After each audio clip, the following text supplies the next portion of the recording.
And we bring in our New Year's Eve international panel, Sky News contributor Kosha Garda and former Labor MP Michael Danby. Both of you, welcome to the program. Front and centre in world news at the moment must be Ukraine. We've had yet another meeting between Volodymyr Zelensky and Trump, this time in Mar-a-Lago, and on the same day Trump spoke to Putin. Trump keeps saying, oh yes, we're getting closer, but he was saying how easy this was to settle long before he was elected president. So, Michael, is there any sign that there's really peace approaching for Ukraine, or is it as far away as ever? If Putin agrees to a ceasefire, that'll be a sign that there is a possibility of peace. Donald Trump agreed to visit the Ukrainian Rada, that's their parliament, in Kiev. It'd be very unusual because Steve Witkoff nor none of the American negotiators have actually visited Ukraine, a country who they want to give away parts of. So all of that is a good sign, but the real fear is the Russian leader. Yep. He has this revanchist view that Ukraine and other parts of Eastern Europe are part of the Russian Empire, and you know, one doesn't know if this is just designed to elongate the negotiations to help him with his military campaign on the ground. Kosha, in fact, if you look at Putin, Putin looks like someone who doesn't want peace, doesn't need peace. He thinks he can just keep going as he is.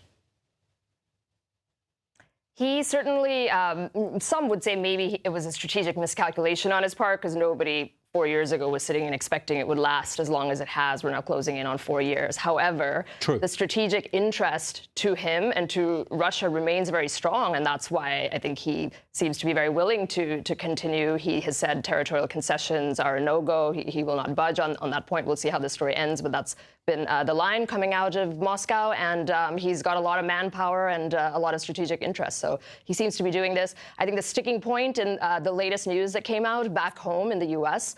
is the security guarantee. And there's been conflicting reporting on, you know, what was agreed, what was not agreed. Are there term limits? Are there not term limits? That is something that is very problematic for the administration, because a lot of their base does not like it. And so that's sort of a needle that they're trying to thread right now. The problem, Kel, is if they do agree to a territorial exchange, the Ukrainians will have to give up part of their fortified zone and a couple of cities where there are tens of thousands of people who are living. Now, you'd understand that no one wants to live under a Russian boot.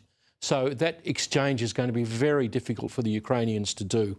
And if they don't do it, what sort of pressure can be put on Putin to change the way he's thinking?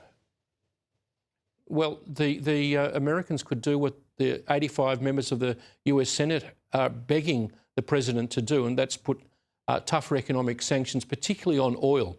The Russian economy is crippled at the moment. He's lost more than 1 million men.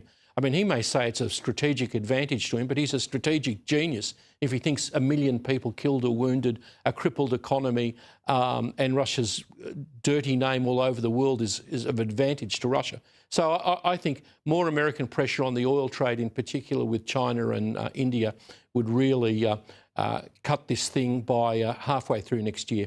OK, let's turn our focus now to Venezuela.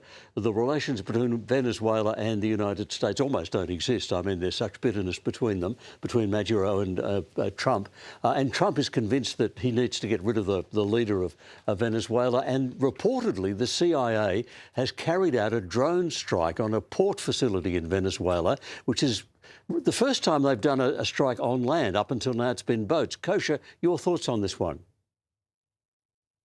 It is certainly an escalation, because as you say, Kel, it is the first time that they are now into the territory of Venezuela. There's two threads or two layers to the story. On the surface, ostensibly, it is about the drug problem. Fentanyl is a huge, huge issue, and other drug classes, but especially fentanyl. It's the #1 killer of men under the age of 45 in America. It's a big problem. And this is what that's about. That's certainly the surface story that they've been saying. But there is a second layer to it, where a lot of people are questioning the veracity of that, because Venezuela is not the hub of the fentanyl trade. It is Mexico and the Mexican cartels. Some of it does come through there. Colombian cocaine often travels through Venezuela, but also through other countries. And so the worry is this about regime change, given that bitterness with Maduro and the strategic problems that they've had with that regime. And that is something that, again, Trump's base has no appetite for. They really don't want to engage in regime change. And so that's kind of what people are parsing through back home. How much of it is about the drugs? How much of it is about something else deeper? Michael, could this be partly Trump wanting to exercise American power over what he sees as his hemisphere, the Americas? Well, it's the Monroe Doctrine reinvented. And I think the Republican base is very bifurcated over this. I mean, all of the people who from Latin America, the Cubans and the Venezuelans, etc., would be egging the Republicans on to try and take this undemocratically imposed leader out. And if you can do it without a land invasion, it's the same as in Ukraine, supplying weapons or using your own weapons to affect a regime that is killing tens of thousands of Americans, as Kosher said with fentanyl. Logically, who could be against it, except for the Tucker Carlsons and the Candace Owens of this world that see a conspiracy in everything to force America into on-the-ground conflicts. It's not an on-the-ground conflict. Indeed.